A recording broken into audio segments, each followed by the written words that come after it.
மசோதாக்களுக்கு ஒப்புதல் அளிக்காத விவகாரத்தில் கேரளா மற்றும் மேற்கு வங்க அரசுகளின் மனு மீது பதிலளிக்க மத்திய உள்துறை செயலர் மற்றும் ஆளுநரின் கூடுதல் செயலாளருக்கு உச்சநீதிமன்றம் உத்தரவிட்டுள்ளது.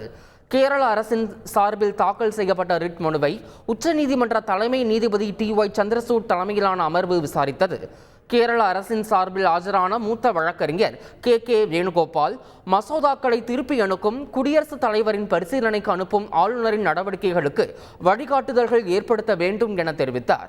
ஆளுநர்கள் எப்போது மசோதாக்களுக்கு ஒப்புதல் அளிக்க மறுக்க முடியும், எப்போது குடியரசுத் தலைவருக்கு அனுப்பி வைக்க முடியும் என்பதை வரையறுக்க வேண்டும் எனவும் வாதிட்டார். இதனை ஏற்ற உச்சநீதிமன்றம் கேரள அரசின் மனு மீது 3 வாரங்களுக்குள் பதிலளிக்க மத்திய உள்துறை செயலர் மற்றும் ஆளுநரின் கூடுதல் செயலருக்கு உத்தரவிட்டு வழக்கு தொடர்பாக சட்ட குறிப்புகளை அளிக்க கேரளா மற்றும் மேற்கு வங்க மாநில அரசுகளுக்கு உத்தரவிட்டது.